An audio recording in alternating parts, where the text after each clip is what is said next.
আমন্ত্রণ জানাচ্ছি চ্যানেল 9 নিয়মিত স্বাস্থ্য বিষয়ক আয়োজন doctor Irfan's colorectal centre take care অনুষ্ঠানে। সঙ্গে আছি আমি ডক্টর তাসমিয়া আহমেদ হুমা। আমাদের সাথে অতিথি হিসেবে আছেন বাংলাদেশের প্রখ্যাত কোলোরেক্টাল সার্জন, স্বনামধন্য চিকিৎসক ডক্টর SMA ইরফান।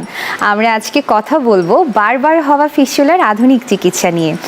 আমরা অনুষ্ঠান শুরুর আগে আপনাদেরকে জানিয়ে দিতে চাই, যদি piles, fissure, fistula, colorectal cancer সহ পায়ুপথের যে কোনো সমস্যাতে ভুগে থাকেন তাহলে স্যারের সাথে যোগাযোগ করতে পারেন নিচে স্ক্রলে দেখানো নম্বরে। চলে যাচ্ছি স্যারের কাছে। আসসালামু আলাইকুম স্যার, কেমন আছেন? জি আছি, খুব ভালো আছি। আপনি কেমন আছেন? জি স্যার, ভালো আছি স্যার। স্যার, আপনার সাথে প্রতিদিন কথাগুলো বলতে খুব ভালো লাগে, কারণ এই যে টপিকগুলো নিয়ে আমরা কথা বলি এগুলো সাধারণত আমরা যারা ভুগছি এই রোগে তারা এসে ডাক্তারদের কাছে সরাসরি বলতেও পারি না, এবং আমাদের জানার অনেক কিছু থাকে। তো আমরা আসলে অনেক নতুন নতুন তথ্য পাই যেগুলো হয়তো বা আমাদের কাজে লাগবে জীবনে। ধন্যবাদ স্যার আমাদেরকে এত সুন্দর সময়গুলো উপহার দেওয়ার জন্য। তো আজকে আমরা যেহেতু ঠিক করেছি কথা বলবো বারবার হওয়া ফিস্টুলার আধুনিক চিকিৎসা নিয়ে, তো প্রথমেই স্যার একটু জেনে নিতে চাচ্ছি স্যার, ফিস্টুলাটা আসলে কি আর এটা কেনই বারবার হবে? ধন্যবাদ। আসলে ফিস্টুলা পায়ুপথের মানে অ্যানাল ফিস্টুলা, আপনার বিভিন্ন জায়গায়ও ফিস্টুলা হতে পারে। অ্যানাল ফিস্টুলা এটা একটা জটিল রোগ। এটি কি? এটি হচ্ছে পায়ুপথের আশেপাশে আমাদের অনেকগুলো গ্ল্যান্ড থাকে, এগুলোকে আমরা অ্যানাল গ্ল্যান্ড বলি। তো এই গ্ল্যান্ডগুলো কখনো যদি কোনো কারণে ইনফেক্টেড হয়ে যায়, অর্থাৎ সেখানে যখন জীবাণু দ্বারা সংক্রমিত হয়, তখন একটা রোগ হয়, যে রোগটার নাম হচ্ছে পেরিয়ানাল অ্যাবসেস অর্থাৎ ফোড়া। এটা পায়ুপথের আশেপাশে বিভিন্ন জায়গায় হতে পারে। তো হওয়ার পর সেটা এক সময় ফেটে যায় যেহেতু ফোড়া, অথবা তীব্র ব্যথা ইত্যাদির কারণে রুগী ডাক্তারের কাছে যান, ডাক্তার সেটাকে কেটে দেন। ফোড়া হলে যেটা করে অ্যাবসেস ড্রেনেজ করে দেন। তো ড্রেন করে দিলে যেটা হয় বা ফেটে গেলে যেটা হয়, 90% ক্ষেত্রে এটা একটা ফিস্টুলা হয়ে যাবে। কেন হবে?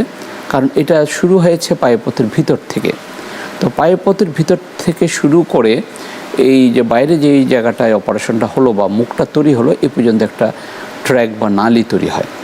এই নালী দিয়ে কখনো ইন্টারমিটেন্টলি অর্থাৎ মাঝে মাঝে, আবার কখনো কন্টিনিউয়াসলি সবসময় পুঁজ, পানি, রক্ত ইত্যাদি বের হতে থাকে।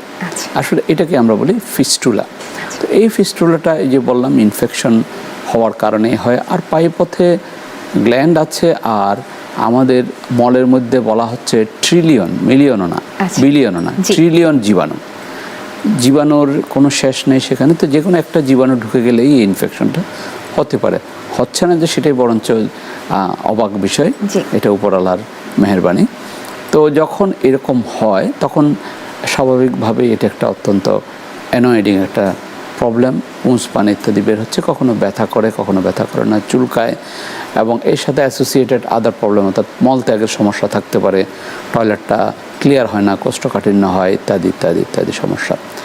এখন এটা কেন বারবার হয়, মানে অপারেশনের পর বা চিকিৎসার পর? আসলে এই ফিস্টুলার চিকিৎসাটা একটা কঠিন বিষয়। কঠিন এই কারণে যে ফিস্টুলার যে মূল চিকিৎসা সেটা হচ্ছে এই যে ট্র্যাক বললাম, এই নালীটা এটা ওপেন করে দেওয়া অথবা কেটে ফেলা। কারণ একটা ড্রেন, অ্যাবনর্মাল ড্রেন পায়ুপথের ভিতর তৈরি হয়েছে, সেটা ফেলে দিতে হবে। না দেওয়া পর্যন্ত সেখান দিয়ে পুঁজ, পানি ইত্যাদি বের করবে। এখন এটা ফেলে দেওয়ার কতগুলো প্রবলেম আছে। এক নম্বর হচ্ছে এটি পায়ুপথের ভিতর থেকে যখন বের হয়, এটা এখানে পায়ুপথে আমাদের কতগুলো স্ফিংটার থাকে, দুটো স্ফিংটার, ইন্টারনাল এবং এক্সটার্নাল স্ফিংটার। এই স্ফিংটারগুলোর কাজ হচ্ছে মলটাকে ধরে রাখা। আমাদের মল রেকটামে সবসময় থাকে বা আসে, জমা হয়, কিন্তু পায়ুপথটা বন্ধ থাকে, সেই জন্য সেখানে সেটা জমা হয়। যখন কনভেনিয়েন্ট টাইমে, সময় বা পরিবেশ তৈরি হয়, আমরা টয়লেটে যাই, এই স্ফিংটারটা বা দরজাটা ওপেন হয়, দরজাটা খোলে, তখন মলত্যাগের আমাদের প্রক্রিয়াটা হয়। এখন এই স্ফিংটার যদি ইনজুর্ড হয়, অর্থাৎ ক্ষতিগ্রস্ত হয় বা কেটে যায়, তাহলে কিন্তু এই মল ধরে রাখা যাবে না। তো যখন অপারেশন আমরা করি বা চিকিৎসকরা করেন, সার্জনরা করেন, তখন খেয়াল করেন যে এই দরজা কি কাটা যাচ্ছে কিনা। আচ্ছা, যখন এই দরজার ভিতর দিয়ে ফিস্টুলাটা আসবে, ভালো করতে হলে এই দরজাটা কাটতে হবে।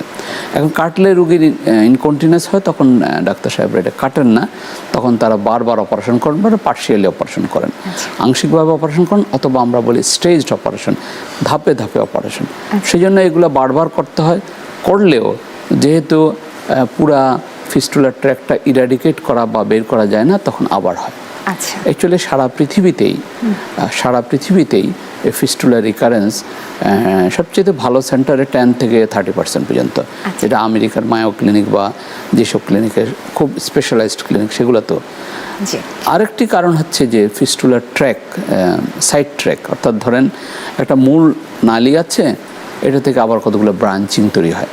আচ্ছা, এই জন্য অনেক সময় দীর্ঘদিন থাকলে ফিস্টুলা দেখা যায় যে একটা মুখের জায়গায় 2টো মুখ, 3টা মুখ, 4টা মুখ এরকম তৈরি হয়।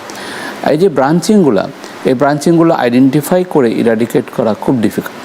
আচ্ছা, কারণ বিভিন্ন দিক গিয়েছে, পায়ুপথের আশেপাশে গিয়েছে, হ্যাঁ, ডানে গিয়েছে, বামে গিয়েছে, এতগুলো কাটা, এবং কাটলে যে বিশাল ক্ষত তৈরি হবে, সে ক্ষতটা ভালো হওয়া। একটা পায়ুপথের সমস্যা হচ্ছে যে এখানে সবসময় ইনফেক্টিং অর্গানিজম থাকে, জীবাণু থাকছে। আমরা যখন অন্য জায়গায় অপারেশন করি, ধরুন আপনার একটা পেটে কারো অপারেশন হলো, তখন আমরা করি কি এটাকে চারিদিক থেকে ঢেকে রাখি যাতে এখানে কোনো বাইরের জীবাণু না আসে বা না লাগে।